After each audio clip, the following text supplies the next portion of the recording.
Nunca olvidaré el olor a hierro esa tarde. El humo llenaba la casa y cada rincón parecía respirar miedo. Cuando vi a mi hijo Daniel tirado en el suelo, con los ojos entreabiertos, sentí que el mundo se me desmoronaba. Intenté alcanzarlo, pero entonces lo vi. Sobre el piso, con su propia sangre, había escrito solo una frase: «Mamá, finge que estás muerta y espera». No entendí nada. ¿Quién nos estaba atacando? Porque él sabía que tenía que fingir la muerte de su madre. Quédate conmigo hasta el final, porque lo que ocurrió en la siguiente hora reveló una traición que ningún corazón de madre está preparado para soportar. Y si alguna vez has sentido miedo de perder a un hijo, esta historia te recordará que el amor de una madre puede ser más fuerte que la muerte. Lo recuerdo con una claridad que todavía me duele.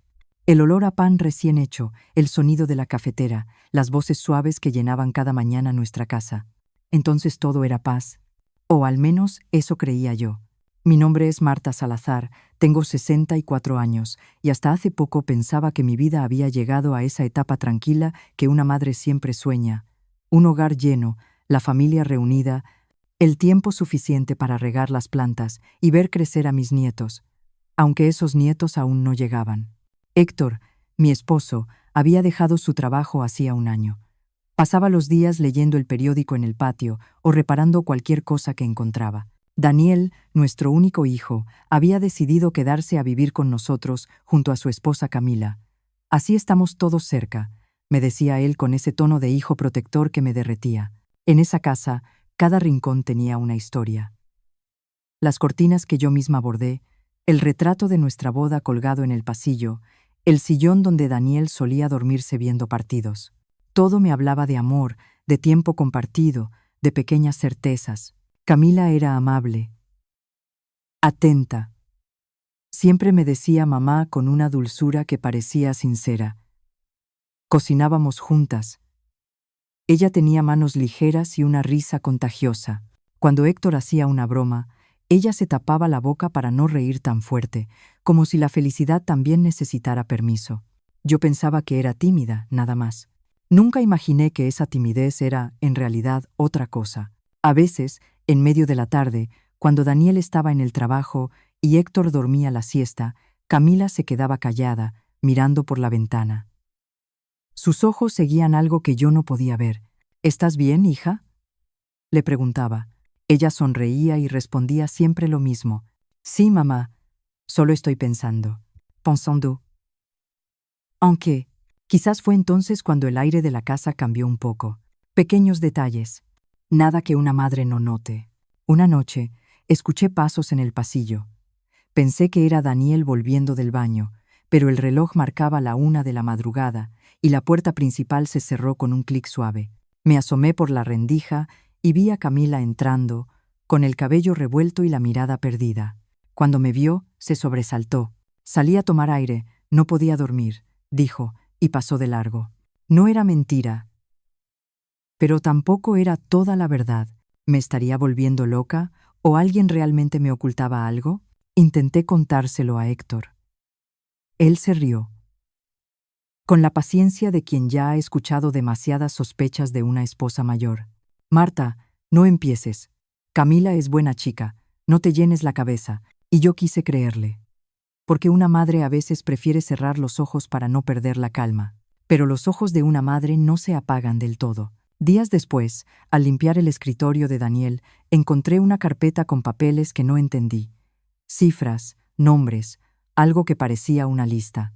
Cuando Daniel entró y me vio con la carpeta, se tensó. «Es trabajo, mamá», dijo, y me la quitó con suavidad.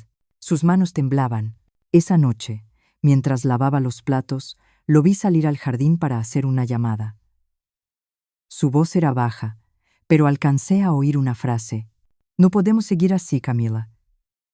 Esto va a explotar». Mi corazón se apretó. Me apoyé en el fregadero, intentando convencerme de que no había escuchado bien. Seguro es una discusión de pareja, pensé, pero una frase me atravesó como un cuchillo. «Esto va a explotar». No dormí esa noche. Desde mi habitación oía murmullos en la sala, pasos, el abrir y cerrar de la puerta del estudio. Amanecí con los ojos hinchados, el cuerpo cansado. Camila me preparó café y me dijo con una sonrisa vacía: «Debe descansar más, mamá. Está muy tensa últimamente. Tenía razón, pero no por lo que ella creía. Una tarde cualquiera, estábamos las dos doblando ropa. Hablábamos de cosas pequeñas, hasta que sin querer se le cayó una pulsera del bolsillo. Era de oro, con una inscripción diminuta. No era suya.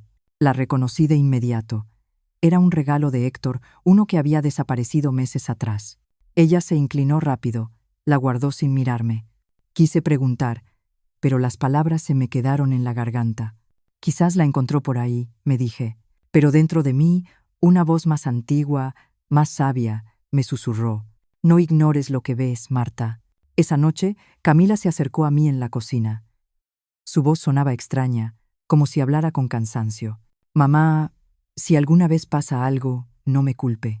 La miré, confundida. ¿Qué estás diciendo, hija? Ella bajó la mirada.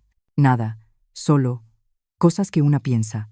Y se fue, dejándome con un nudo en la garganta. No era una broma, lo supe entonces, aunque no quería admitirlo. A veces, la paz no se rompe de golpe. Se desgasta, como un hilo que se tensa día tras día hasta que al final cede. Nuestra casa seguía igual, pero el aire ya era distinto. Yo seguía preparando el desayuno. Daniel seguía yendo al trabajo. Héctor seguía leyendo el periódico. Y Camila seguía sonriendo. Solo que ahora, entre cada gesto amable, yo sentía un eco frío que no sabía nombrar. Algo se estaba rompiendo, aunque todavía no lo escuchábamos. Esa era mi casa, antes del desastre. Un lugar que parecía perfecto, hasta que la perfección se convirtió en el disfraz más cruel que haya visto una madre. El aire de aquella noche era distinto. A veces el cambio se siente antes de verse, como una corriente helada que se cuela entre las paredes sin avisar. Después de aquellos días en los que todo parecía normal, una calma densa se instaló en la casa. Era una calma que pesaba. Yo trataba de convencerme de que solo eran imaginaciones mías, que mi cansancio, la edad o quizá la soledad del alma me hacían ver sombras donde no las había. Pero ese presentimiento que las madres conocemos tan bien seguía latiendo dentro de mí como un tambor que no deja dormir. Esa tarde, Héctor se había acostado temprano. Daniel estaba en su estudio revisando unos planos, o al menos eso creí. Camila, en cambio, andaba inquieta. Pasaba del comedor a la cocina, de la cocina al pasillo, sin quedarse quieta más de un minuto. El sonido de sus pasos me hacía pensar en alguien que busca algo o que intenta decidir si huir o quedarse. Me acerqué a ella. ¿Todo bien, hija?, le pregunté, procurando sonar tranquila. Ella se volvió con una sonrisa apretada. Sí, mamá, todo bien, solo no puedo dormir. Tomé una tetera y preparé manzanilla, el remedio que siempre funcionaba conmigo. Mientras el vapor llenaba la cocina, noté cómo sus manos temblaban. No lo suficiente para derramar la taza, pero lo justo para que una madre se dé cuenta. Nos sentamos a la mesa, frente a frente. El reloj marcaba casi la medianoche. Afuera, el viento golpeaba las ventanas y el crujido de las ramas parecía acompañar nuestros silencios. Camila, dije al fin, últimamente te noto rara. ¿Pasa algo con Daniel? Ella levantó la vista, y por primera vez vi algo distinto en sus ojos.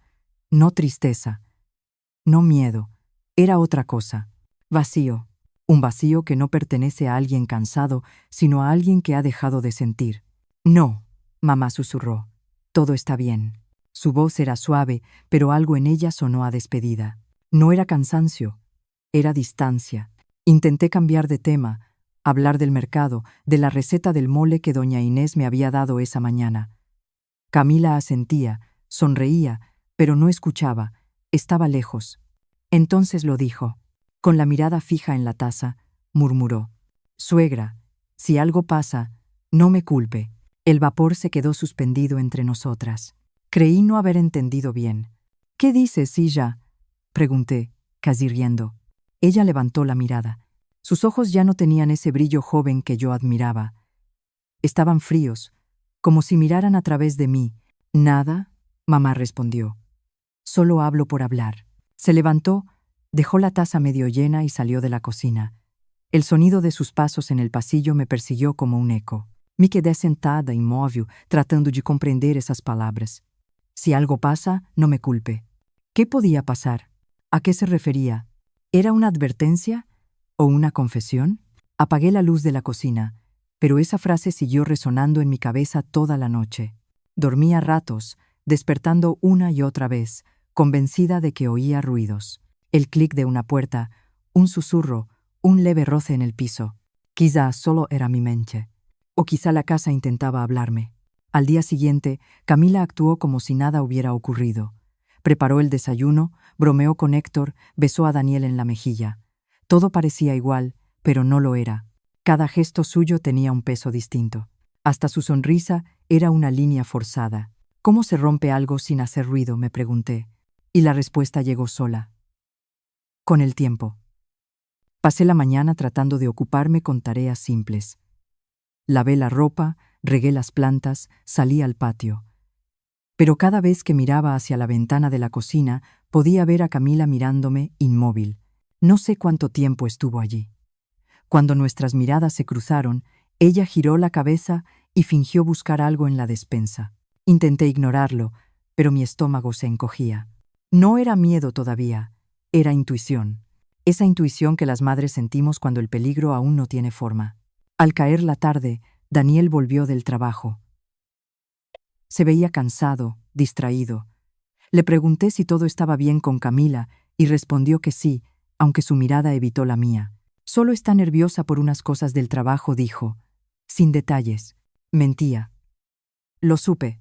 Esa noche, mientras doblaba la ropa en mi habitación, escuché a Camila hablar por teléfono en voz baja.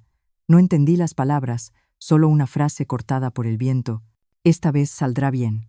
Mi corazón latía tan fuerte que tuve que sentarme. ¿De qué hablaba? ¿Con quién? Cuando la oí cerrar la puerta del estudio, salí al pasillo. En el suelo vi algo que me heló la sangre, la misma carpeta que días antes había visto en el escritorio de Daniel. La carpeta con números, nombres, cifras. La recogí. No me atreví a abrirla. Sabía que no debía, pero también sabía que si no lo hacía, nunca entendería. Al oír sus pasos regresar, la escondí bajo un cojín del sofá. Entró en la sala con una sonrisa. «Mamá, ¿aún despierta?» «Sí, hija. Me cuesta dormir últimamente». «Debería descansar», dijo. «A veces, cuando una piensa demasiado, empieza a ver cosas que no existen». No era una sugerencia, era una advertencia. Se fue a su habitación. Yo me quedé allí, con el corazón golpeando el pecho. Esa noche volví a oír los pasos, esta vez más lentos, más pesados. Abrí los ojos y vi la luz del pasillo filtrarse por la rendija de mi puerta. La sombra de Camila se detuvo frente a mi habitación durante unos segundos y luego siguió hacia el estudio. No pude moverme, ni respirar. A veces, el primer signo de peligro no es un grito, sino una frase dicha en voz baja. Y cuando una madre la escucha, aunque quiera convencerse de que no significa nada, ya es demasiado tarde. Esa frase, si algo pasa, no me culpe, se quedó grabada en mi pecho, como una marca invisible. No sabía todavía qué estaba por pasar. Solo sabía que algo ya había empezado. La frase de Camila no dejó de darme vueltas en la cabeza durante días. Si algo pasa, no me culpe. La repetía una y otra vez, intentando encontrarle sentido. Pero como sucede con las palabras envenenadas, cuanto más las recuerdas, más daño hacen. Esa noche, después de cenar, Héctor se fue a dormir temprano. Yo recogí la mesa, mientras Daniel se encerraba en su estudio, como de costumbre. Camila dijo que tenía dolor de cabeza y subió a su habitación. La casa quedó en silencio, un silencio espeso, de esos que parecen observarte. Me senté en la sala a coser un botón de una blusa vieja. No sé por qué, pero aquella rutina me daba calma. Afuera, la lluvia comenzaba a caer con suavidad, y el sonido de las gotas en el techo me arrullaba.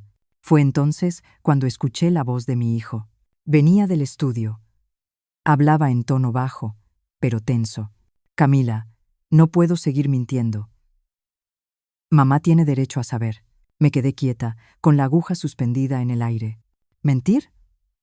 ¿Sobre qué? El corazón me latía tan fuerte que apenas podía respirar.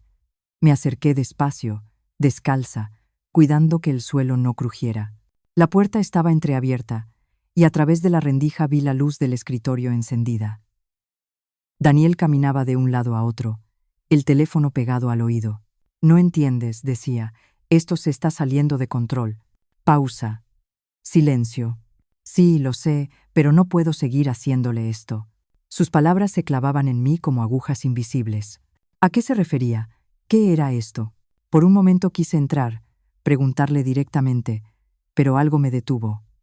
El instinto, quizás, ese instinto que te dice que aún no es el momento de enfrentarte a la verdad. Entonces couché sur vos quebrars. Te lo advierto, Camila. Si algo le pasa, yo hablaré. Me llevé la mano a la boca. No sabía si temblaba de miedo o de rabia. Después de eso, el silencio volvió. Solo se oía la lluvia golpeando las ventanas. Daniel guardó el teléfono y se quedó sentado en el sofá, mirando al vacío. Parecía un niño perdido. Esperé unos minutos antes de volver a mi habitación, intentando actuar con naturalidad. Pero cada paso me pesaba. Al pasar frente al espejo del pasillo, vi mi propio reflejo, los ojos abiertos, el rostro pálido.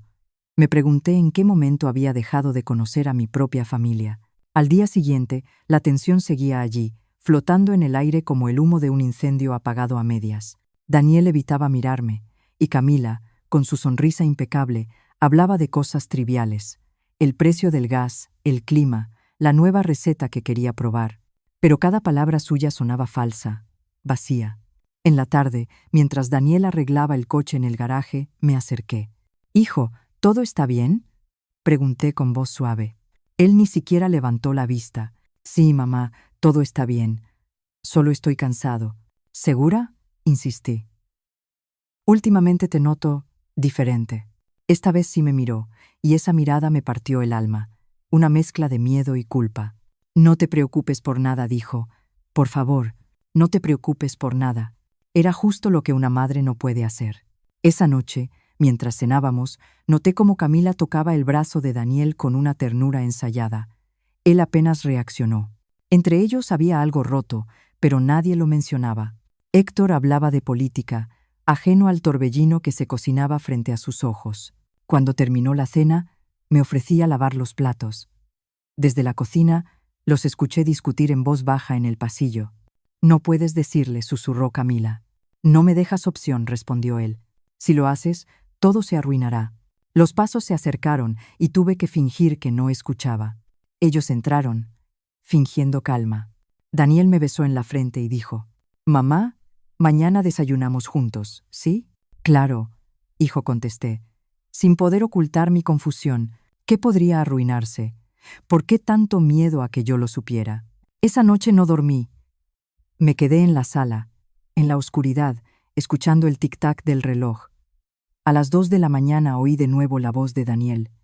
Esta vez hablaba con alguien más, no con Camila. «No puedo seguir así», dijo, apenas audible. «No quiero que ella salga lastimada». Silencio. «Haré lo que tenga que hacer, pero mamá no debe enterarse todavía». Mi corazón se encogió. ¿Lastimada? ¿De quién hablaba? ¿De Camila o de mí? La madrugada entera se volvió un susurro de preguntas. Cuando amaneció, mis manos temblaban al servir el café. Camila me sonreía. Daniel no decía una palabra. Yo, en cambio, solo pensaba en esa frase que había escuchado. «Mamá tiene derecho a saber». Si tú hubieras escuchado eso de tu propio hijo, ¿habrías preguntado de inmediato? ¿O habrías esperado como yo, temiendo descubrir algo peor? Dímelo en los comentarios. ¿Habrías querido saber la verdad? Yo, en ese momento, no pude hacerlo. Porque a veces la verdad no se busca. La verdad llega, aunque una no la llame. Y esa noche, la verdad ya estaba en camino. Lo que escuché aquella noche no me dejó en paz. «Camila, no puedo seguir mintiendo. Mamá tiene derecho a saber». Esa frase se me quedó grabada, como si alguien la hubiera escrito en mi piel. Pasé las horas siguientes mirando el techo, oyendo cómo la casa respiraba en silencio. Cada crujido, cada sombra, me recordaba que algo estaba a punto de romperse.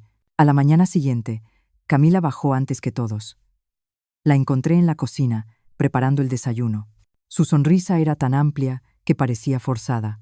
«Hoy quiero que desayunemos juntos», dijo. «Los tres. Hace tiempo que no lo hacemos». Lo dijo con una dulzura exagerada, como quien ensaya una escena. Héctor entró al comedor con el periódico bajo el brazo. Daniel apareció poco después, despeinado, con el rostro cansado. Anoche casi no durmió, pensé. Yo serví el café y traté de convencerme de que todo estaba bien. Quizás Camila quería reconciliarse, pensé. Quizás ese desayuno era una oportunidad para dejar atrás los secretos. La mesa estaba puesta con cuidado: pan caliente, huevos, jugo de naranja, frutas cortadas en pequeños trozos. Camila había colocado hasta flores frescas en el centro. Demasiado perfecto, demasiado ordenado para ser un desayuno cualquiera. Me senté frente a Daniel y noté que apenas tocaba la comida. Camila lo observaba en silencio. De vez en cuando, sus miradas se cruzaban y él apartaba la vista. No dijeron palabra, pero entre ellos flotaba algo que ni el mejor de los silencios podía esconder. Intenté animar la conversación. ¿Y cómo va el trabajo, hijo? Daniel sonrió débilmente. Bien, mamá. Aunque estos días han sido complicados, Camila interrumpió, riendo nerviosa. No exageres, Daniel. Todo está bajo control. Bajo control. Dos palabras que, cuando las escuché, me hicieron estremecer. Seguí comiendo despacio, sin perder detalle. Héctor hablaba del clima, del aumento del precio de la gasolina. Pero yo solo miraba a mi hijo. Sus manos temblaban ligeramente al sostener la taza. ¿Te sientes bien, Daniel?, pregunté. Sí, mamá respondió. Solo un poco mareado. Camila se levantó de inmediato.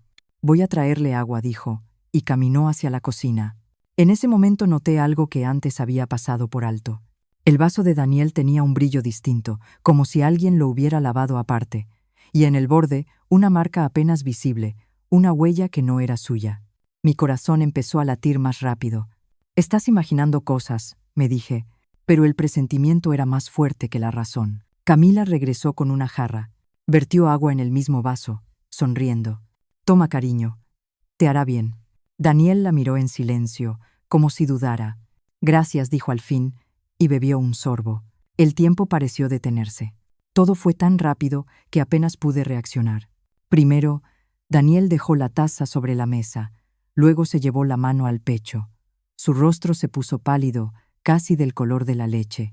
Mamá, alzó a decir. El sonido de la silla cayendo al suelo retumbó en mi cabeza. Daniel, grité, cogiendo hacia él. Se desplomó en mis brazos, sin fuerza. Sentí su respiración entrecortada, los ojos medio cerrados. Héctor se levantó de golpe, tirando el periódico. ¿Qué pasa?, preguntó acercándose. Camila soltó un grito agudo. «Llama a la ambulancia», gritó, llevándose las manos al rostro, pero algo en su voz no sonaba real. Era un grito vacío, sin alma, como si hubiera estado esperando ese momento. «Haz algo, Camila», le rogué. «Ayúdame a sostenerlo». Ella retrocedió un paso. «No puedo», dijo. «No puedo». Sus ojos no miraban a Daniel, sino hacia la puerta. Y entonces ocurrió lo que todavía me cuesta entender. Camila giró sobre sí misma y corrió hacia la salida. «Camila», grité, «¿a dónde vas?». Pero ya era tarde. La puerta se cerró de golpe, dejando tras de sí un silencio insoportable. Yo seguía en el suelo, sosteniendo a mi hijo, sintiendo como su cuerpo se volvía cada vez más pesado. El café se derramaba sobre el mantel, las flores caían del jarrón, y el olor dulce del desayuno se mezclaba con el amargo del miedo. El reloj del comedor marcaba las 9:30. Fue la última vez que escuché su tic-tac antes de que todo cambiara para siempre. No sé si alguna vez han sentido cómo el tiempo se detiene en un segundo. Es como si el mundo respirara y tú te quedaras sin aire. Eso fue lo que sentí. A veces, las tragedias no llegan con truenos ni rayos. Llegan en forma de desayuno, con olor a pan y fruta, y una sonrisa que oculta la muerte. Y mientras veía a Daniel inconsciente en el suelo, entendí que la frase que tanto me atormentaba tenía otro significado. Si algo pasa, no me culpe. Camila me lo había advertido. Solo que nunca pensé que sería así. Si tú estuvieras en mi lugar, ¿habrías sospechado de ella desde el principio? Dímelo en los comentarios. Quiero saberlo. Porque a veces una madre siente, pero se niega a creer. Yo me negué. Y por eso, esa mañana, no supe que el amor de mi hijo y la traición de mi nuera estaban a punto de cruzarse para siempre.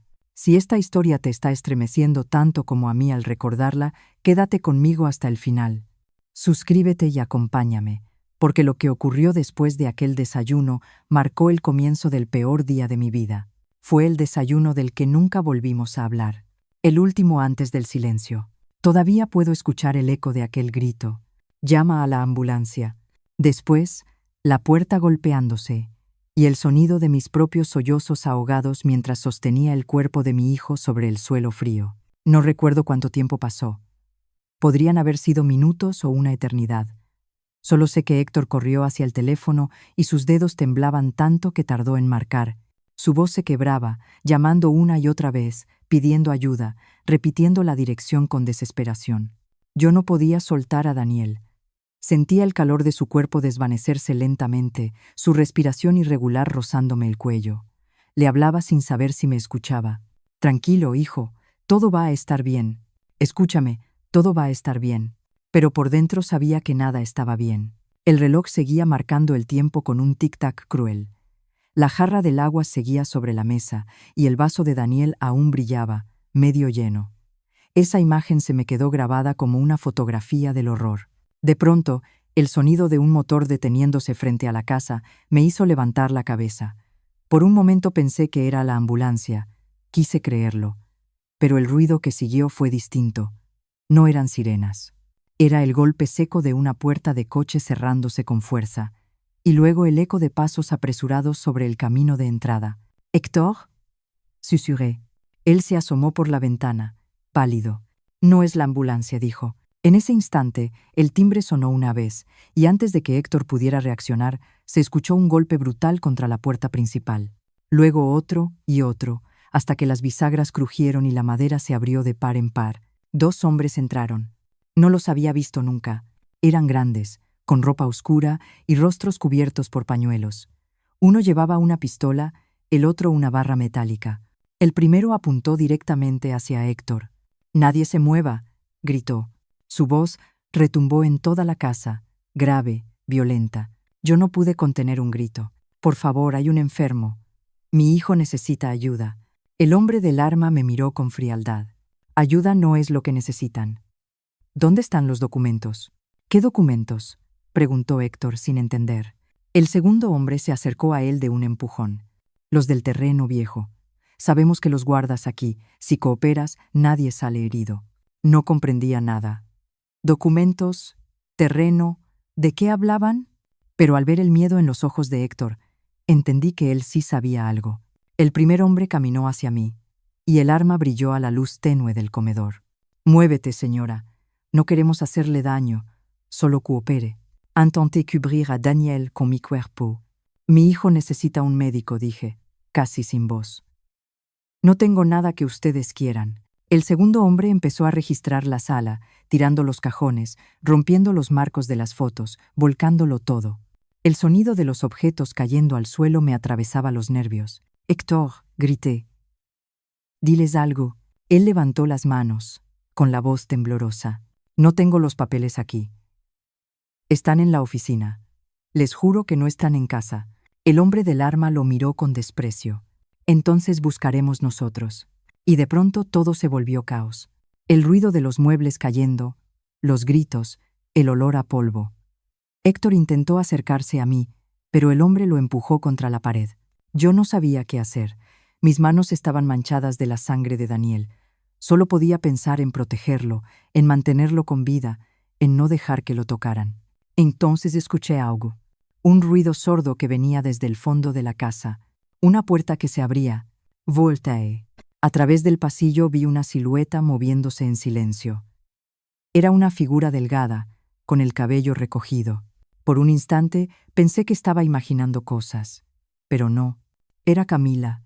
Se movía despacio, casi como si flotara, y en su mano sostenía algo que brillaba. No un arma, no un teléfono. Un llavero. La vi avanzar hacia la puerta trasera. Se detuvo un segundo, miró hacia nosotros y luego giró la llave. El clic del cerrojo sonó como una sentencia. Los 2 hombres, al oír el ruido, se voltearon hacia ella.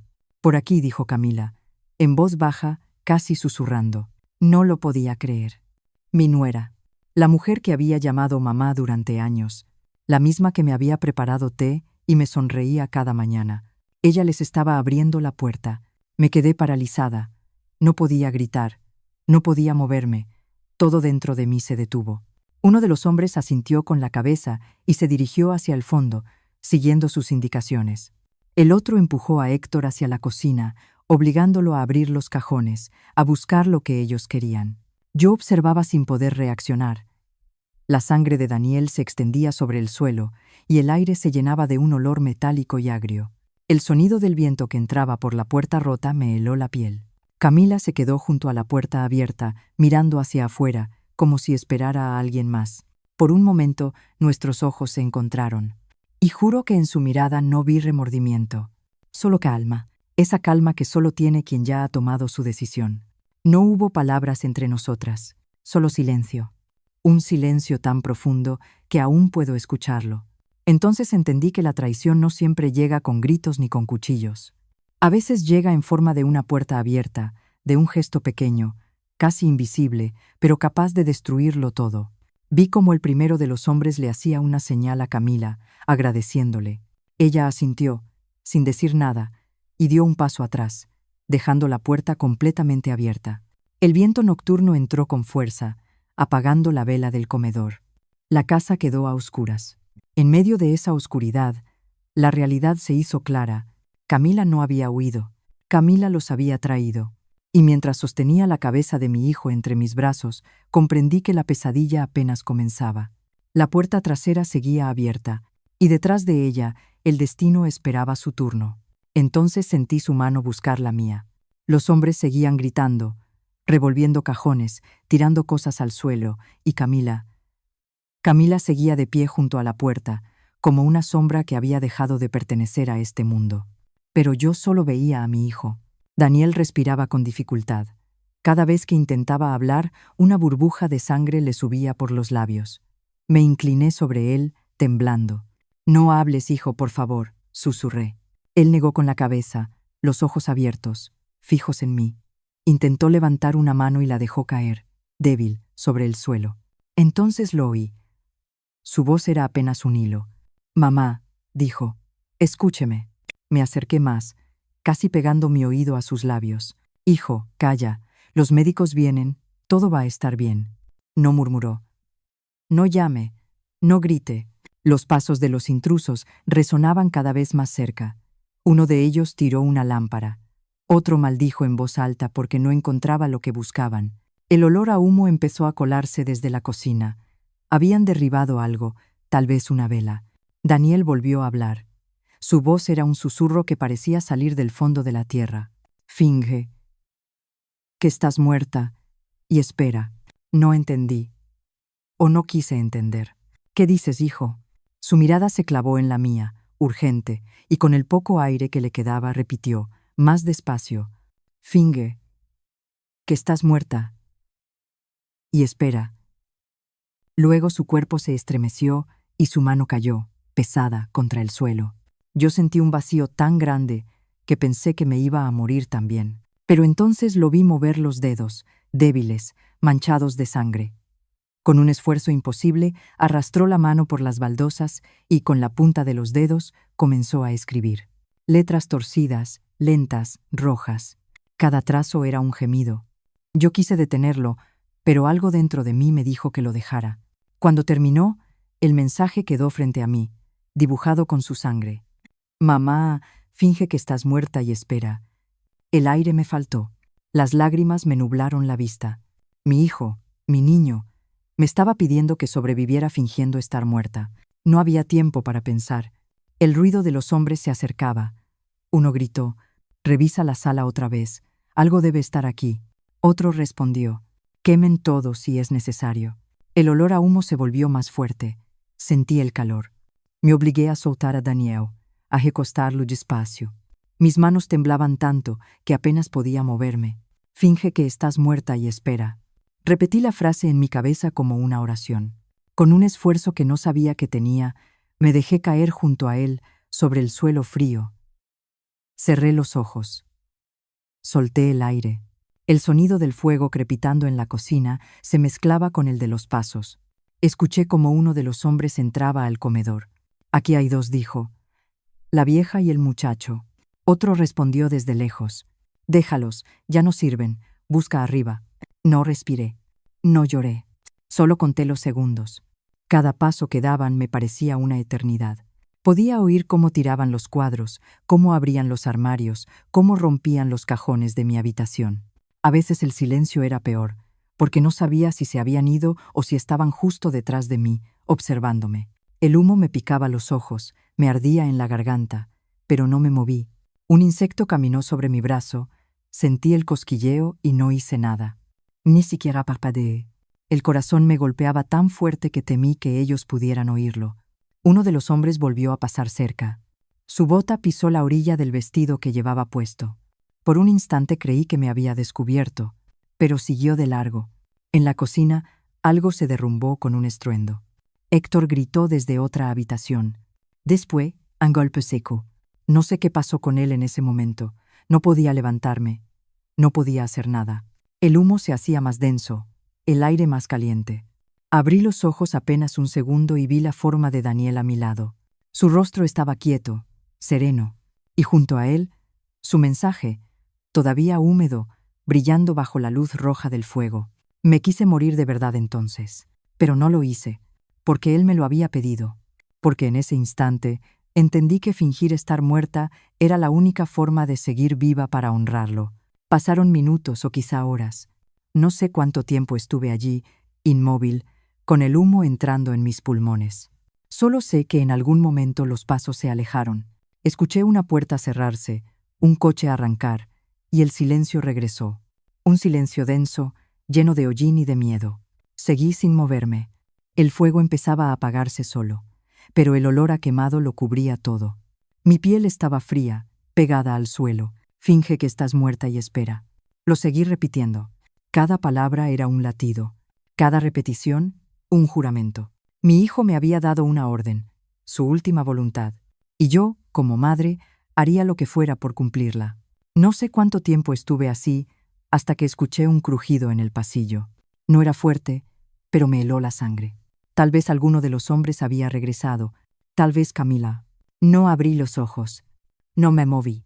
El ruido volvió, más cerca. Una respiración, un susurro. Y luego, nada. El silencio otra vez.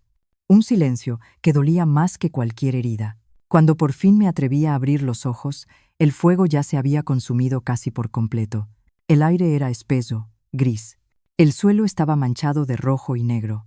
Y allí, frente a mí, seguía el mensaje de Daniel, escrito con la fuerza que le quedaba. Mamá, finge que estás muerta y espera. Me quedé mirándolo, sabiendo que ese mensaje era su forma de protegerme, su último abrazo. Las lágrimas corrían por mi cara, pero no solté un solo sonido. Y si hoy te atreves a escuchar mi historia hasta aquí, prométeme una cosa. Nunca ignores las señales del amor de un hijo. A veces, incluso en medio del horror, ese amor es lo único que puede mantenerte viva. Quédate conmigo hasta el final, porque aún no sabes lo que descubrí cuando el silencio se rompió. Suscríbete, acompáñame y escucha lo que pasó después, porque lo que vino tras esa frase escrita con sangre cambió mi vida para siempre. El silencio que quedó después fue lo más parecido a la muerte. No sabía si Daniel respiraba todavía. No sabía si los hombres habían salido o solo esperaban afuera. El aire estaba caliente, denso, lleno de polvo. Apreté los párpados con fuerza, recordando las palabras de mi hijo. Finge que estás muerta y espera.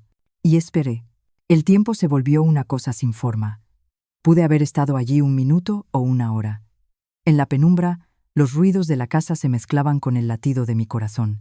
Escuchaba crujidos, el viento que se colaba por la puerta abierta, el goteo del agua del fregadero.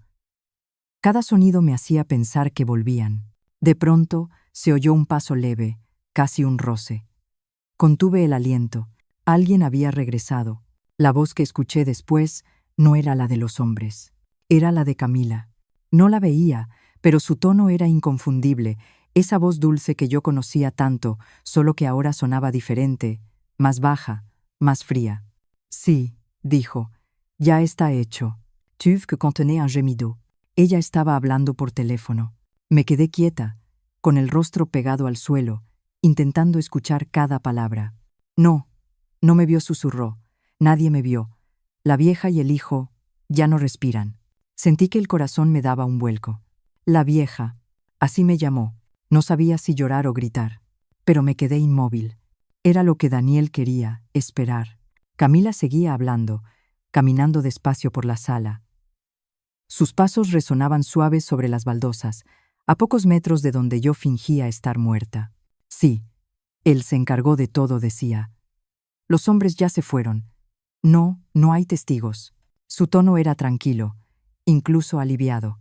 Cada palabra suya era una puñalada invisible. Cuando mueran, la casa y el seguro serán míos, continuó, con una risa corta. Nadie sospechará. Sentí un nudo en la garganta tan grande que casi me ahogo. Mi cuerpo temblaba, pero no podía moverme. La casa y el seguro. Ese era el motivo.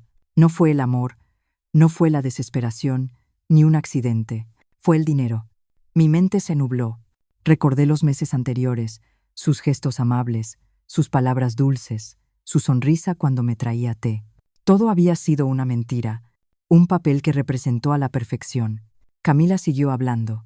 No, no te preocupes, decía. Héctor firmó todo. Yo lo convencí.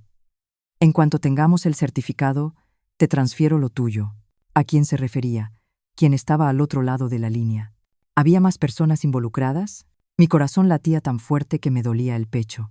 No sabía si Daniel aún estaba vivo, si podía escucharla también. Quise tocarlo, pero no me atreví. Un movimiento, una respiración más fuerte, y ella podría descubrirnos. Camila caminó hacia la cocina. Escuché el sonido de los platos que se movían, el agua corriendo. Luego volvió a hablar, esta vez en voz más baja. Todo saldrá bien. El fuego lo cubrirá todo. Cuando llegue la policía, parecerá un accidente. El fuego. Así que pensaba quemar la casa. El pánico me subió por la garganta. Tenía que moverme, pero no podía. Si me levantaba, me mataría. Si seguía allí, podía morir también. Elegí esperar. Por mi hijo. Por lo que él me pidió. La escuché moverse otra vez, más cerca. Sus pasos se detuvieron justo al lado de mi cuerpo. Pude oler su perfume, ese aroma dulce que antes me gustaba tanto. Ahora me daba náusea. Se agachó. Por un segundo creí que me tocaría, pero no lo hizo. Solo murmuró algo para sí, casi como una oración torcida. Tenías que haberte ido, vieja. Sentí su sombra moverse. Luego se oyó el chasquido de un encendedor. El olor a gasolina se mezcló con el humo viejo del fuego apagado. Cerré los ojos con fuerza. El miedo no me dejaba respirar. Camila caminó hacia la puerta del fondo. Sí, ya salgo, dijo al teléfono. Nadie quedó con vida. Después de eso, el silencio volvió. Un silencio pesado que parecía tragarse el aire. Esperé hasta que el sonido de sus pasos desapareció. Esperé hasta que el ruido del motor se perdió en la distancia. Cuando todo quedó quieto, el silencio se volvió aún más insoportable. No sabía si llorar o gritar, pero recordé las palabras de mi hijo una vez más. Finge que estás muerta y espera. Así que esperé. Pasaron los minutos, o quizá una hora. El reloj del comedor se había detenido, y ya no sabía qué hora era. Solo el crepitar de los restos del fuego me decía que seguía viva. Me atreví a abrir los ojos un poco. El aire era gris, lleno de polvo y ceniza. Vi el cuerpo de Daniel inmóvil a mi lado. Me acerqué, despacio, sin hacer ruido, hasta rozar su mano. Estaba fría, pero aún no rígida. Perdóname, hijo, pensé. Te prometo que seguiré esperando, como me pediste. Entonces oí algo más. Un sonido débil, metálico, que venía del otro lado del pasillo. Como si alguien hubiera vuelto. Contuve la respiración. Pero no eran pasos. Era el teléfono fijo. Un pitido. Alguien estaba llamando. Por instinto, giré la cabeza apenas un poco. El teléfono seguía sonando, insistente, su tono agudo cortando el silencio. Me quedé inmóvil. Después de 3 timbres, se cortó. Luego, la voz de Camila otra vez. No podía ser. Regresó. Sí, dijo, contestando. No te preocupes. Ya confirmé todo. Héctor firmó los papeles hace 2 semanas, justo como dijiste. Con la póliza y la casa, nos alcanza para empezar de nuevo. Mis manos se cerraron en puños. No podía creerlo. Todo había sido planeado. La sonrisa, las atenciones, los desayunos, incluso aquel té que solía servirme por las noches. Con la póliza y la casa, nos alcanza para empezar de nuevo. Palabras frías, calculadas. Quise gritarle que que yo seguía viva, que la casa no sería suya jamás. Pero la voz de Daniel volvió a mi mente, como un eco. Finge que estás muerta y espera.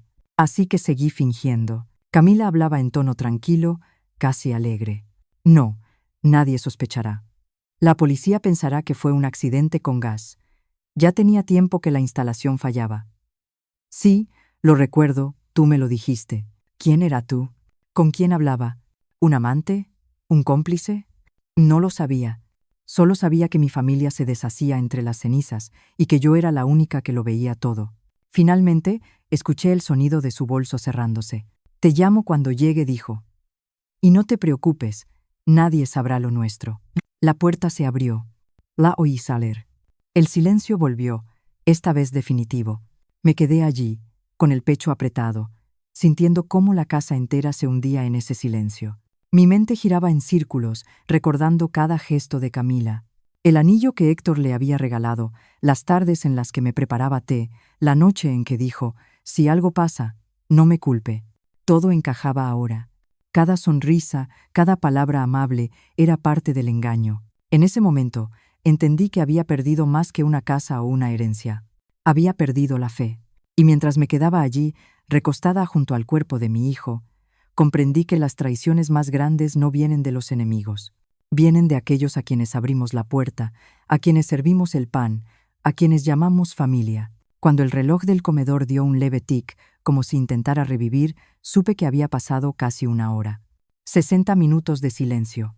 60 minutos de respiración contenida. 60 minutos en los que mi vida entera cambió. ¿Sabes lo que se siente descubrir que quien llamabas hija deseaba tu muerte? ¿Sí o no? Yo lo supe ese día. Y juro que ese conocimiento dolió más que cualquier herida. Cerré los ojos, apreté la mano de mi hijo y me prometí que esperaría el momento de levantarme. El momento de hablar. El momento de que la verdad saliera a la luz. Pero por ahora, debía seguir muerta, tal como él me lo pidió. Y en ese silencio, mientras el humo se disipaba, el amor y el miedo se hicieron uno solo dentro de mí.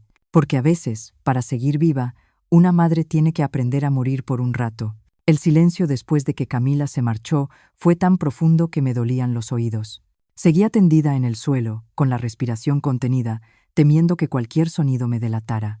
El olor a humo impregnaba cada fibra de mi ropa y el calor del fuego extinguido dejaba un vapor denso que nublaba el aire. Me atreví a abrir los ojos solo un poco. Todo estaba oscuro, apenas iluminado por las brasas que aún chispeaban en la cocina. A lo lejos se escuchaba el ladrido de un perro, los ruidos de la calle que comenzaban a despertar después del amanecer. El mundo seguía ahí afuera, ajeno a mi tragedia. Fue entonces cuando la vi, una sombra moviéndose detrás de la cortina, en la ventana frente a la calle. Por un instante pensé que Camila había regresado. Mi cuerpo se tensó, pero la silueta era distinta. Pequeña, encorvada, con un andar lento y torpe. Doña Inés, mi vecina. Doña Inés vivía sola desde hacía muchos años. Era una mujer mayor, de esas que conocen todos los secretos del vecindario sin necesidad de salir de casa. Cada mañana regaba sus plantas, saludaba a quien pasara frente a su ventana y observaba el mundo a través de los visillos blancos que jamás lavaba porque, según decía, así filtran mejor la luz. Nunca pensé que aquella costumbre suya sería mi salvación. Desde donde estaba, pude distinguir su rostro pegado al cristal, los ojos entrecerrados, tratando de entender lo que veía. La puerta de mi casa estaba abierta, el humo escapaba por el marco, y dentro todo parecía un escenario de ruina. No sé qué la hizo detenerse exactamente, quizá el olor a quemado, quizá el silencio demasiado largo, o tal vez una intuición, esa misma intuición que a las mujeres mayores nunca nos falla. La vi desaparecer unos segundos y regresar con algo brillante en la mano. Su teléfono. A través de la ventana, la observé apuntar el aparato hacia mi casa. Movía los brazos con lentitud, buscando el mejor ángulo. Supe entonces que estaba grabando. Durante un momento, el miedo me hizo pensar que era inútil, que nadie entendería lo que había pasado, que su video solo mostraría un montón de humo y sombras. Pero al verla allí, con su pijama de flores y su bata color crema, plantada frente a la tragedia sin saber lo que estaba haciendo, sentí una chispa de esperanza. Doña Inés siempre había sido curiosa, meticulosa. No lo hacía por maldad, sino por esa necesidad de no quedarse fuera de nada. Recuerdo que una vez me dijo, si uno deja de mirar, Marta, la vida se le escapa entre los dedos. Y esa mañana, sin saberlo, ella miraba justo cuando la vida se me escapaba. Mientras grababa, Camila regresó por un instante al patio trasero. Yo no lo sabía entonces, pero después entendería que fue ese instante el que lo cambió todo. Camila llevaba su bolso, hablaba de nuevo por teléfono, caminaba nerviosa. Doña Inés, escondida detrás de su cortina, enfocó el lente hacia ella. Supe después que alcanzó a escuchar parte de la conversación, aunque no toda. Sí, decía Camila, con esa voz que yo ya no reconocía, los viejos están adentro, no tardará mucho. Luego miró hacia la calle, como si temiera ser vista, y volvió a repetir algo que hizo que doña Inés se quedara inmóvil. Cuando mueran, la casa y el seguro serán míos. Doña Inés, que era de misa diaria y creía en el bien y el mal como si fueran personas reales, se persignó 3 veces y siguió grabando. Tal vez pensó que era una locura, tal vez no entendió del todo, pero siguió apuntando la cámara hacia el patio, obedeciendo un instinto que ni ella misma podía explicar. Yo, dentro de la casa, seguía sin moverme. No sabía nada de su presencia, pero mientras Camila se marchaba, el teléfono de doña Inés capturaba cada detalle: el humo que salía por la ventana, el bolso oscuro que ella llevaba, la forma en que miró hacia atrás antes de irse. Cuando por fin desapareció calle abajo, doña Inés dejó de grabar. La vi cruzar la calle lentamente. Traía en la mano su teléfono y en la otra una toalla mojada, tal vez pensando en ayudar. La puerta principal de mi casa aún estaba entreabierta. Ella empujó con cuidado, llamándome con voz temblorosa. «¿Marta? ¿Está ahí? ¿Qué pasó?» No respondí. Mi cuerpo seguía rígido, mis labios resecos. La vi detenerse en el umbral, dudando entre entrar o pedir ayuda. «Señora Marta», repitió. «Ay, Virgen Santa». El olor a quemado la hizo retroceder, tosiendo, y entonces me vio. Su grito fue breve, contenido. No entendió lo que estaba mirando. Yo la reconocí, y por un segundo quise decir su nombre, pedirle que se acercara, pero no pude. El miedo me lo impidió. Temía que si hablaba demasiado pronto, Camila pudiera volver. Doña Inés dejó caer la toalla y salió corriendo hacia su casa. La oía hablar con alguien, quizás con la policía o con otro vecino. No lo sé. Solo recuerdo el sonido de su voz apurada, mezclada con el ladrido de su perro y el repique de su teléfono marcando números. Los minutos siguientes se alargaron. El viento entraba por la puerta abierta y levantaba las cenizas del suelo, cubriéndolo todo con una capa gris. Yo me obligué a mover los dedos, despacio, apenas para sentir que seguía viva. A través de la ventana, alcancé a ver a doña Inés otra vez. Caminaba de un lado a otro, mirando hacia mi casa, nerviosa. De pronto se detuvo, levantó el teléfono y volvió a grabar. El humo salía por la chimenea y se mezclaba con la luz pálida del amanecer. Era una escena silenciosa, pero ella no apartó el lente. Nadie sabía todavía que en ese pequeño aparato quedaba la prueba de todo. La voz de Camila, su figura abriendo la puerta, sus palabras al teléfono. Doña Inés no lo supo hasta mucho después. Esa mañana solo actuó por instinto, como tantas veces lo hacen las madres cuando algo les huele mal. Yo, desde el suelo, cerré los ojos por un momento. El cansancio me vencía, pero el pensamiento de que alguien afuera había visto algo me dio una mínima esperanza. Tal vez Dios, en su infinita manera de actuar, había puesto a doña Inés frente a su ventana justo a tiempo. La escuché llamar otra vez.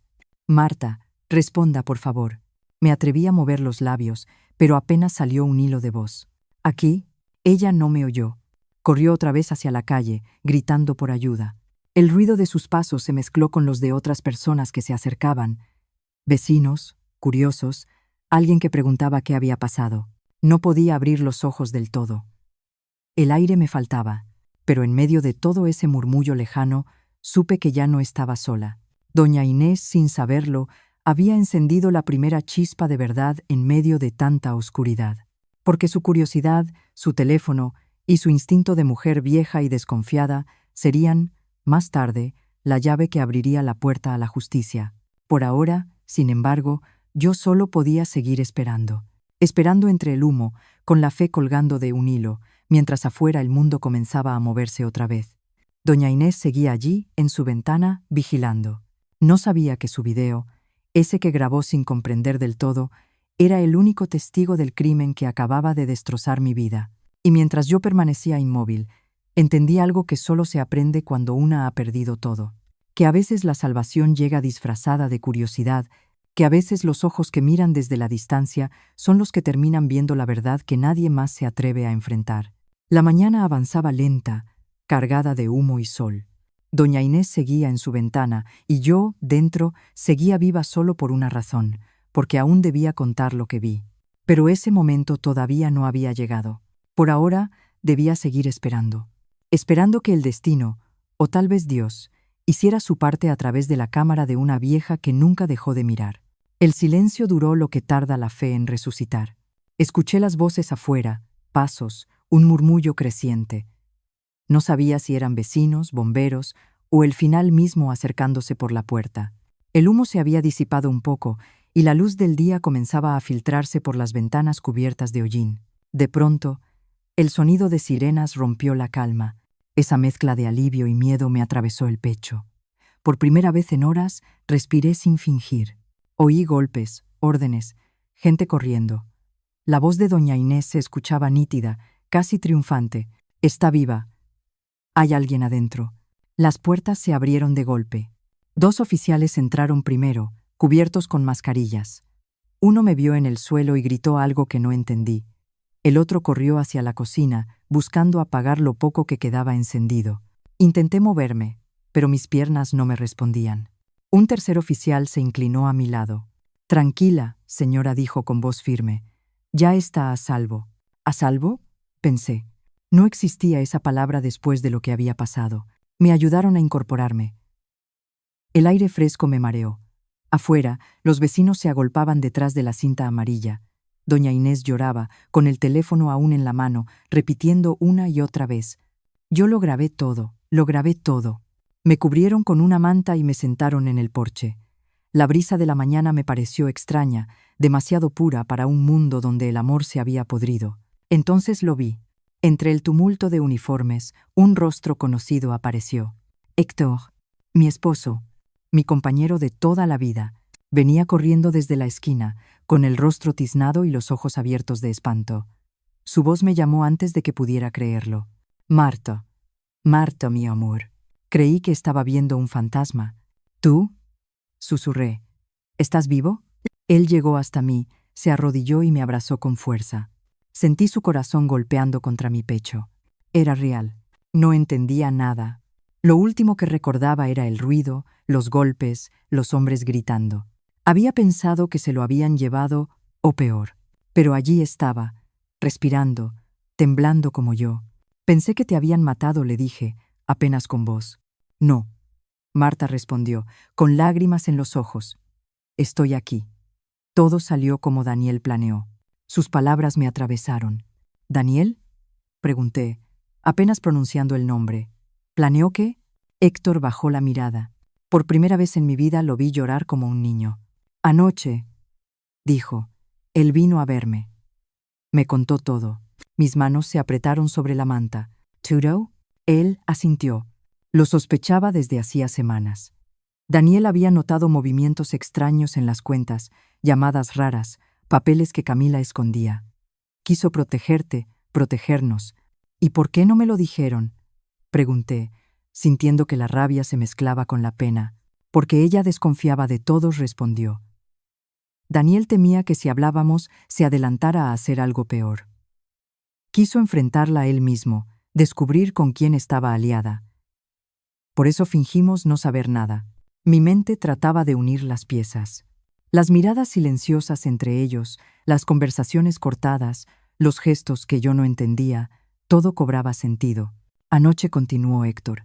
«Él me dijo que había conseguido pruebas. Quería confrontarla esta mañana». Tragó saliva y cerró los ojos. No imaginó hasta dónde llegaría ella. Me cubrí el rostro con las manos. Las lágrimas me ardían. Cada palabra suya era un hilo que cosía y desgarraba a la vez. Él, mi voz se quebró. Él sabía que iba a pasar algo. Por eso me dijo. Héctor levantó la cabeza. «¿Qué te dijo?». Lo miré a los ojos, esos mismos ojos con los que había compartido una vida entera, y apenas pude decirlo. Que fingiera estar muerta, que esperara. Un silencio nos envolvió. Los oficiales seguían entrando y saliendo de la casa, pero en ese instante solo existíamos él y yo. Héctor me tomó la mano con fuerza. Entonces lo logró. Marta dijo con un temblor en la voz. Logró salvarte. Quise hablar, pero un nudo en la garganta me lo impidió. El peso de la verdad cayó sobre mí con la fuerza de una ola. Mi hijo había muerto, o al menos eso creía yo tratando de protegernos, mientras yo me hundía en el miedo y la confusión. La policía tiene el video de doña Inés, continuó Héctor. Grabó a Camila hablando con alguien, y también cuando abrió la puerta a esos hombres. ¿Será suficiente para atraparla? Mis manos temblaban. ¿La atraparán? Sí, dijo él. Y sabrán con quién trabajaba. El viento sopló más fuerte, levantando el polvo del suelo. Yo lo miré, tratando de encontrar en su rostro algo de alivio, pero lo único que encontré fue dolor. ¿Por qué no me lo dijiste?, pregunté otra vez. Héctor bajó la mirada. Porque te conozco, Marta. Porque te habría traicionado el corazón. ¿Y eso es malo?, dije con rabia. ¿Confiar en las personas que uno ama es malo ahora? Él no respondió de inmediato. Solo me miró con ternura y tristeza. No, mi amor, dijo al fin, pero a veces la confianza también puede matarnos. Sus palabras se quedaron suspendidas entre nosotros, como un eco. Uno de los oficiales se acercó para hacer preguntas. Héctor habló con ellos, les contó parte de lo que sabía. Las amenazas, las irregularidades, las sospechas que Daniel había compartido con él. Yo lo escuchaba, apenas presente, como si estuviera fuera de mi propio cuerpo. De pronto, una voz por la radio de los agentes interrumpió la conversación. Confirmado. Tenemos ubicación del vehículo. La sospechosa va hacia la carretera de Celaya. Héctor apretó mis manos. Van a detenerla. Yo cerré los ojos. Por un momento, el alivio y la tristeza se mezclaron. Había justicia en camino, sí, pero también un vacío que nada podría llenar. Uno de los policías se inclinó hacia mí. Señora, ¿puede acompañarnos para una revisión médica? Asentí en silencio. Héctor me ayudó a levantarme. Su brazo me sostuvo, firme, igual que en los primeros años de nuestro matrimonio, cuando creíamos que el amor bastaba para todo. Mientras me conducía hacia la ambulancia, me susurró al oído. Lo siento, Marta. Ojalá hubiera sido distinto. Yo lo miré. No pidas perdón por cuidar de nosotros, le dije. Daniel te habría querido así. Él asintió, con los ojos húmedos. Ya en la ambulancia, me cubrieron con una manta limpia. El sonido de la sirena volvió a llenar el aire, y vi por la ventana cómo los oficiales corrían de un lado a otro, cómo los vecinos observaban, cómo doña Inés, todavía en su bata, rezaba un rosario con los labios temblando. Héctor subió a mi lado. Durante varios minutos no dijimos nada. Solo escuchamos el ruido del motor y el golpeteo del viento. Anoche dijo de pronto, Daniel me pidió una cosa. ¿Qué cosa? Él me miró, con una mezcla de orgullo y dolor. Que si algo salía mal, te dijera que te amaba, que siempre supo que eras más fuerte de lo que creías. Mis ojos se llenaron de lágrimas. Apreté su mano. No hacía falta decir nada más. El sol ya estaba alto cuando la ambulancia se detuvo frente al hospital. Mientras me bajaban, pensé en lo irónico de todo. Durante toda la vida había temido perder a los míos sin aviso, y sin embargo, mi propio hijo había planeado su último acto con la serenidad de quien sabe que el amor verdadero se demuestra en silencio.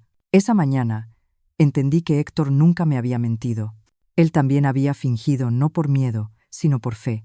Porque a veces, para atrapar a la oscuridad, uno tiene que caminar dentro de ella sin que te vea. Y si me preguntas si lo perdoné, te diré que sí. Porque una madre puede perdonar cualquier cosa, excepto que la mentira se use para destruir. Y esa no fue su mentira, fue su forma de salvarnos. ¿Sí o no? ¿Alguna vez has sentido que alguien te engañó solo para protegerte? Yo lo sentí ese día. Y aunque dolió, también me devolvió algo que creía perdido. La certeza de que, incluso entre las ruinas, todavía existía el amor. Cuando las puertas del hospital se cerraron detrás de mí, supe que lo peor había pasado, pero también que lo que venía después sería igual de difícil.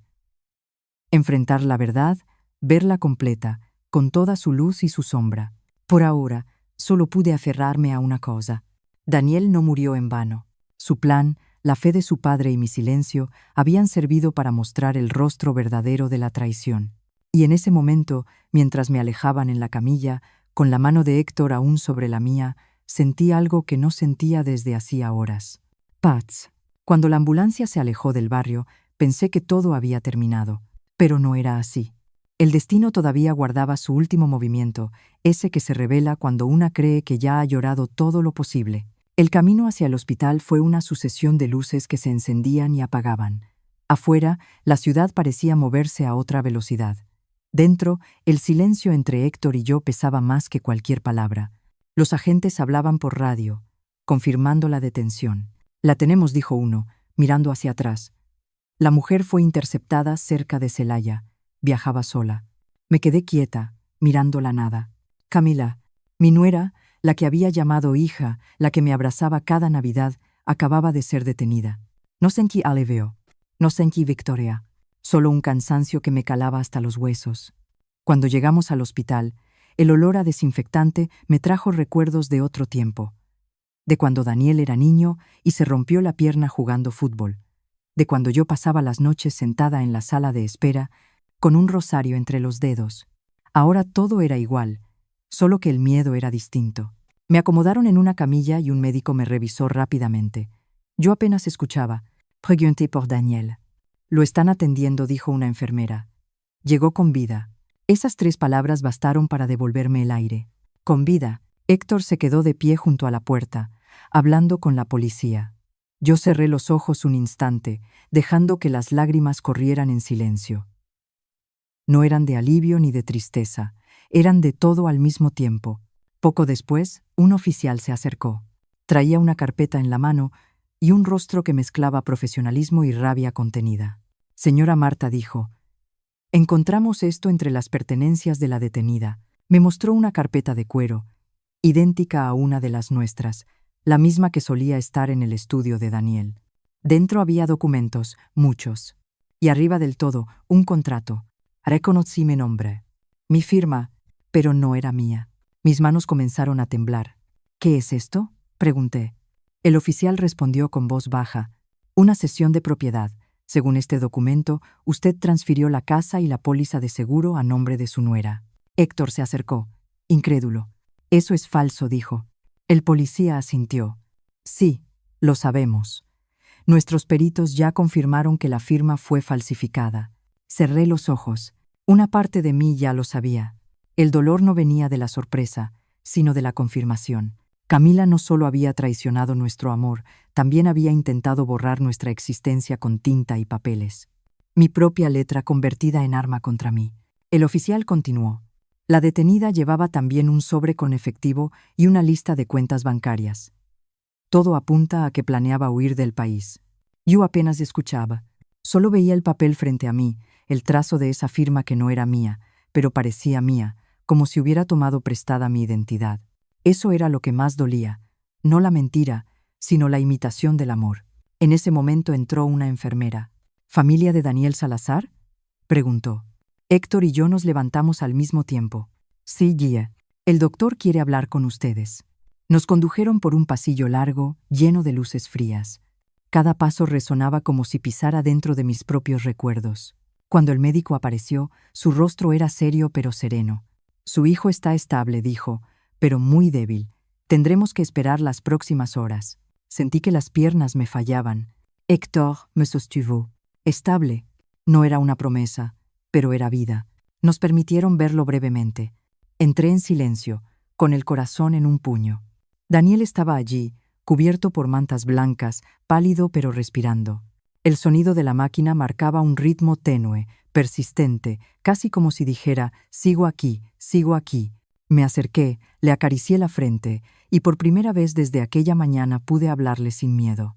«Cumplí lo que me pediste», susurré. Fingí que estaba muerta. Y esperé. Una lágrima cayó sobre su mano, y juro que por un instante sentí que me apretaba los dedos. No sé si fue real o si mi corazón lo inventó para no romperse. Héctor estaba detrás de mí, en silencio. Levanté la vista y vi que también lloraba. En su rostro había culpa, pero también algo nuevo, orgullo. ese orgullo silencioso de un padre que ve en su hijo la misma valentía que una vez soñó tener. El médico nos pidió salir. Volvimos al pasillo, y un agente nos informó de los avances del caso. La detenida confesó parcialmente, dijo. Afirmó que actuó sola, aunque sabemos que mentía. Hay un hombre al otro lado de las llamadas. Estamos rastreándolo. ¿Qué dijo exactamente?, preguntó Héctor. El oficial leyó sus notas. Asegura que lo hizo por desesperación, que ustedes nunca la aceptaron. Dice que pensaba en el futuro, que la casa era su única oportunidad. Sentí un escalofrío. La desesperación como excusa, el amor como disfraz. Yo no respondí. Había un punto donde las palabras dejaban de tener sentido. El agente se retiró. Héctor y yo nos quedamos solos, sentados en una banca frente a la sala de espera. Las luces parpadeaban. El reloj marcaba las 11. Yo seguía sosteniendo el documento falso entre las manos, como si fuera una reliquia de la traición. Pasaron varios minutos antes de que alguien más hablara. Fue doña Inés, que había llegado acompañada por un joven policía. Traía el teléfono en la mano, apretado contra el pecho. Marta dijo con voz temblorosa: «Aquí está el video». Se lo enseñé a los agentes. La abracé. No di nada. No había palabras suficientes para agradecerle. «Usted fue mi ángel», le dije al fin. «No, hija», respondió ella. «Fue Dios el que me puso a mirar». Sus palabras me llegaron hondo, porque en el fondo sabía que era cierto. La verdad siempre encuentra un camino, aunque tenga que mirar por una ventana vieja y grabar con manos temblorosas. Horas después, cuando la noche volvió a caer sobre la ciudad, me permitieron entrar otra vez a la habitación de Daniel. Todo estaba tranquilo. El ritmo de las máquinas era más estable. Me senté a su lado y le hablé en voz baja, contándole lo que había pasado: la detención, el contrato falso, el video de doña Inés. Le prometí que todo saldría bien, aunque en mi interior no sabía si era verdad. Afuera, el cielo estaba limpio, sin humo, sin ruido. Y por primera vez desde aquella mañana, sentí que la casa, aunque destruida, seguía siendo nuestra. Porque la casa no era las paredes, era nosotros tres. Y mientras Daniel respirara, aunque fuera despacio, todo lo demás podía reconstruirse. No supe cuánto tiempo me quedé allí. El reloj marcaba las 12:30 cuando me di cuenta de que Héctor se había dormido en la silla del pasillo. Lo miré a través del cristal, encorvado, exhausto, con la cabeza entre las manos. Me incliné sobre Daniel una vez más. Le tomé la mano, y sus dedos se movieron apenas. «Fue suficiente. Estamos juntos, hijo», le susurré. «Y eso basta». Cerré los ojos y dejé que el cansancio me venciera. Afuera, la noche guardaba silencio. Adentro, la verdad, aunque dolorosa, había comenzado a brillar. Camila estaba detenida, la mentira al descubierto, y mi familia rota, pero viva empezaba a despertar. Y comprendí que el amor, cuando se enfrenta a la traición, no desaparece, solo cambia de forma.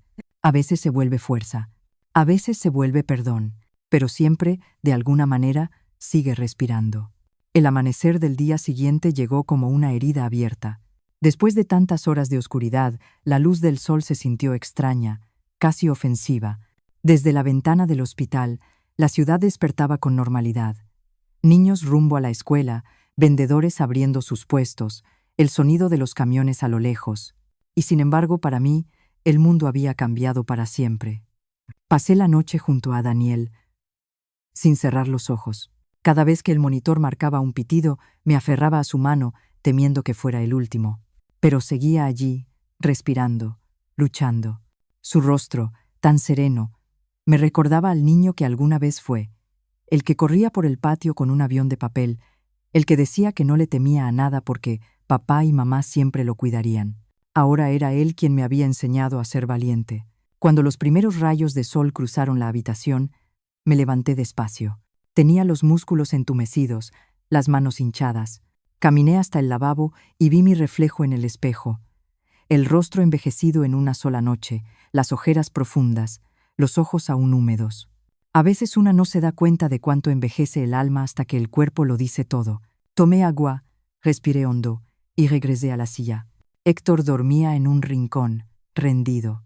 El silencio era pesado, pero ya no dolía igual. Ahora era un silencio lleno de verdad.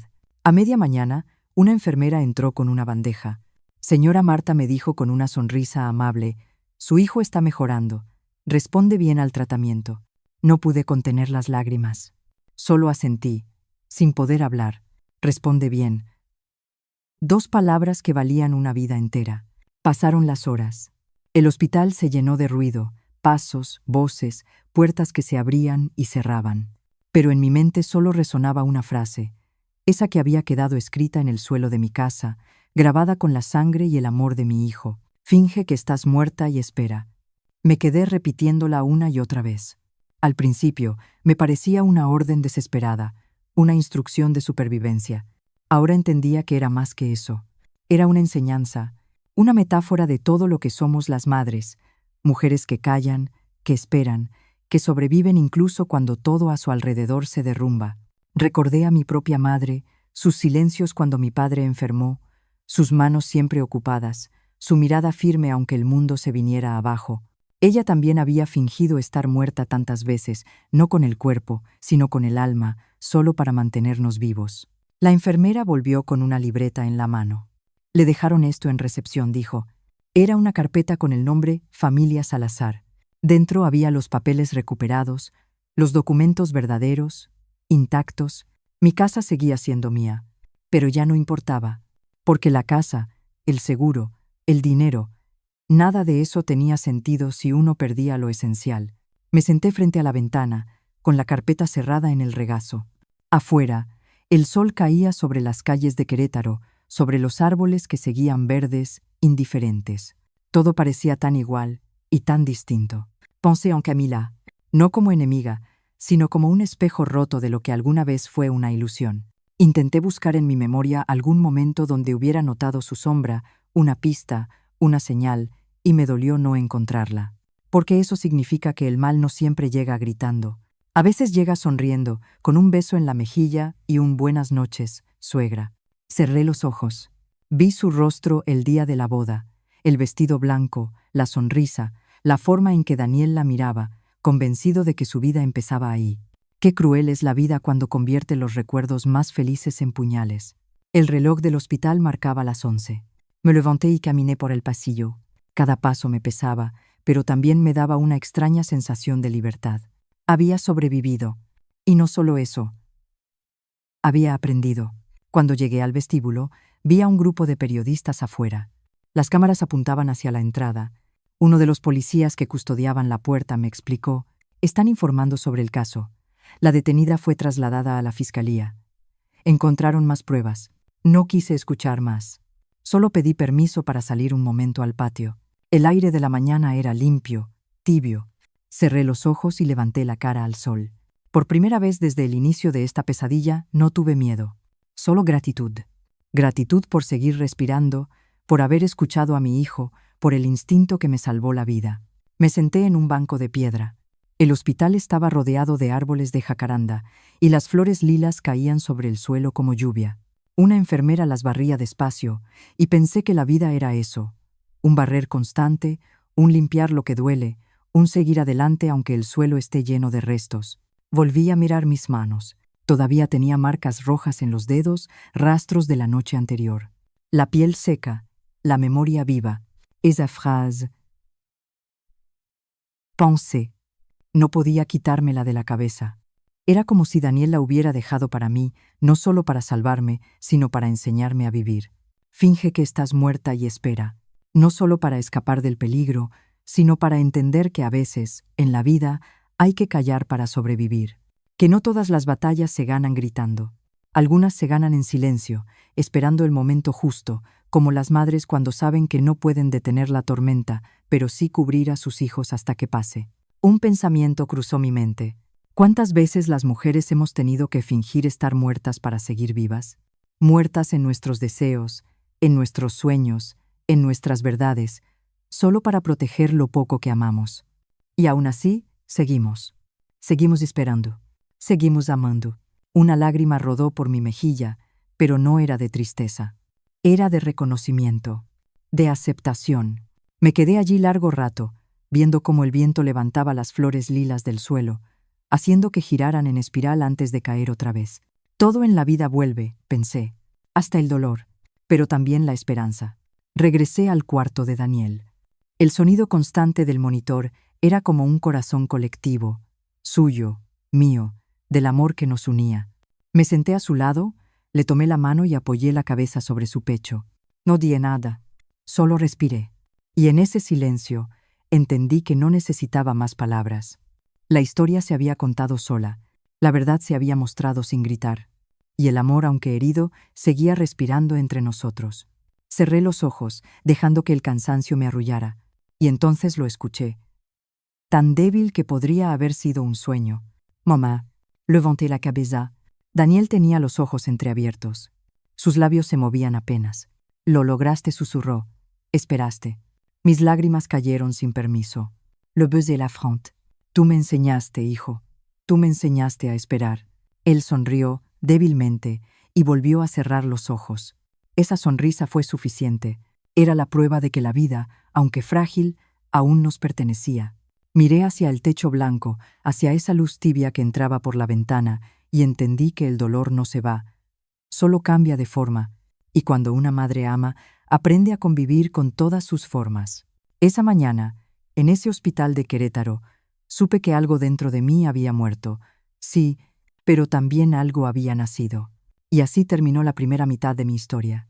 No con venganza, ni con gritos, sino con la certeza silenciosa de que, incluso después de la oscuridad, la vida siempre busca un modo de seguir brillando. Pasaron varios días. El hospital se volvió una extensión de mi casa, con sus pasillos largos, su olor a desinfectante y su luz blanca que nunca se apaga. Daniel mejoraba lentamente, y cada vez que abría los ojos, el mundo parecía recuperar un poco de su color. Los médicos decían que era cuestión de tiempo, que su cuerpo estaba respondiendo. Yo lo sabía desde antes, porque su espíritu nunca se rindió. Una mañana, mientras él dormía, el doctor me llamó aparte. Señora Marta, su hijo es fuerte, pero usted también necesita descansar. Asentí. Descansar. Qué palabra tan extraña después de todo lo vivido. Héctor insistió en llevarme a casa. Solo un momento, me dijo, para respirar aire limpio. No quería ir, tenía miedo de enfrentar lo que quedaba, pero accedí. El camino fue silencioso. Las calles de Querétaro seguían igual. Las flores, los niños, las tiendas con música. La vida no se detiene por el dolor ajeno, solo pasa de largo, como si no hubiera visto nada. Cuando llegamos, me quedé parada frente a la puerta. El marco estaba reparado, la policía había limpiado todo. La casa olía a pintura nueva, pero debajo de ese olor seguía el otro, el que no se borra, el del miedo. Entré despacio. Cada rincón me devolvía un eco. El reloj del comedor volvía a marcar la hora. Los cuadros estaban otra vez en su sitio, pero nada era igual. Era como caminar dentro de un recuerdo que ya no te pertenece. Me detuve en el pasillo. Allí, en el suelo, estaba el lugar donde Daniel había escrito su mensaje. El piso se había limpiado, pero yo todavía podía ver las líneas invisibles, las que quedaron grabadas en mi mente. Me arrodillé. Pasé la mano sobre las baldosas frías. Cerré los ojos, y en mi memoria volvió a aparecer aquella frase, la que me salvó la vida, la que cambió para siempre mi manera de entender el amor. Finge que estás muerta y espera.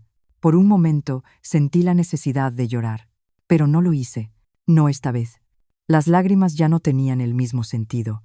El silencio de la casa era tan profundo que se oía hasta el canto de los pájaros afuera. Me quedé allí, recordando todo. El desayuno, el ruido del vaso, el grito, la puerta que se abrió. Todo, y pensé en Camila. Su nombre ya no dolía igual. Era un eco lejano, una lección amarga.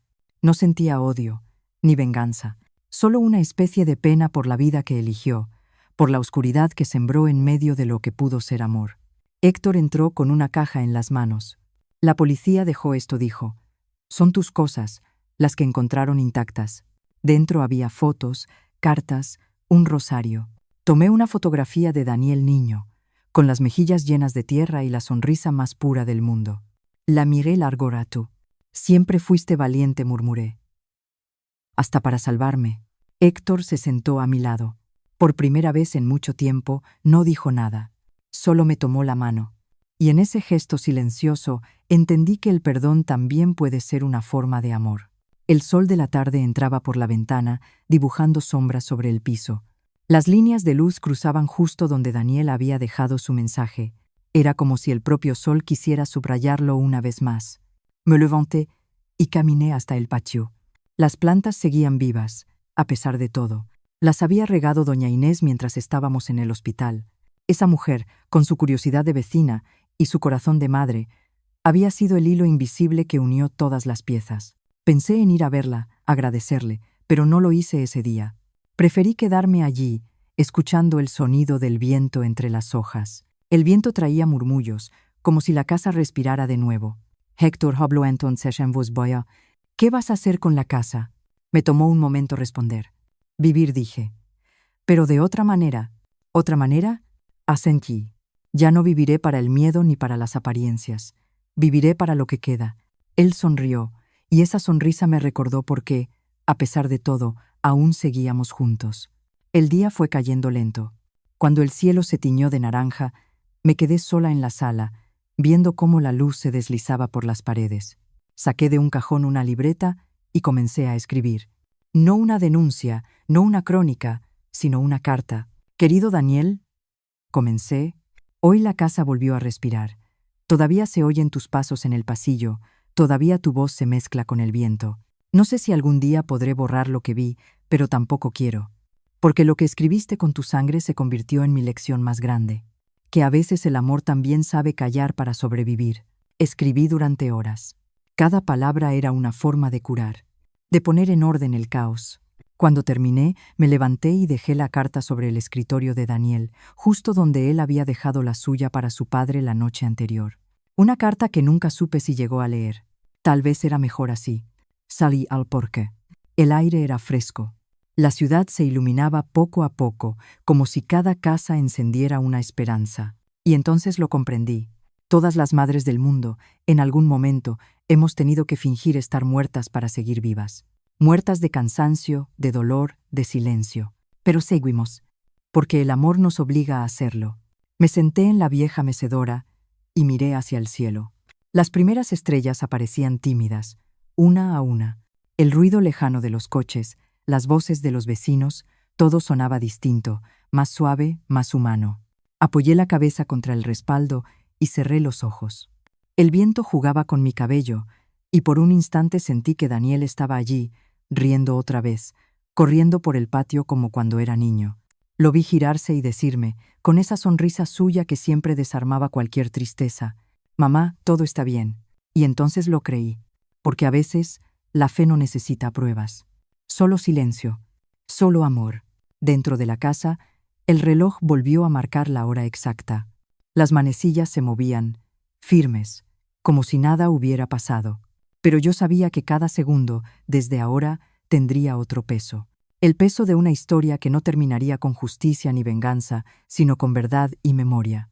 La verdad de una madre que fingió estar muerta y sobrevivió para contarla. Me quedé mirando el horizonte. La noche cayó por completo, y en el reflejo de la ventana vi mi propio rostro. El de una mujer cansada. Sí, pero viva. Más viva que nunca. Y con voz apenas audible, como si hablara con mi hijo o con todas las madres que han sufrido en silencio, murmuré. Esa frase, finge que estás muerta y espera, me enseñó que el amor de una madre también sabe callar para sobrevivir.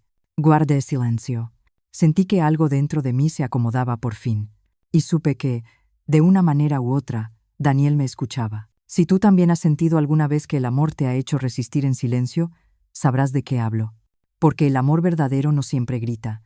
A veces solo espera y respira. Y mientras la cámara imaginaria se alejaba de la casa, con la luz tibia escapando por las ventanas, mi voz se fundía con el viento. Si esta historia tocó tu corazón, no la dejes ir. Si has esperado en silencio alguna vez, si has amado como una madre ama, entonces ya conoces el valor de esa frase. Si te has sentido parte de esta historia, dale like a este video. Cuéntame desde dónde estás viéndolo. Quiero saber hasta dónde llega esta voz. Y no olvides suscribirte para seguir escuchando historias que, como esta, no buscan ruido, sino verdad. El viento volvió a soplar. Las flores lilas del jardín se movieron despacio, cayendo una a una sobre el suelo. Y en ese instante entendí que todo, incluso el dolor, tiene su manera de florecer. Así terminó mi historia. No con un punto final, sino con un respiro, porque hay verdades que no se cierran, solo se aprenden a respirar en silencio.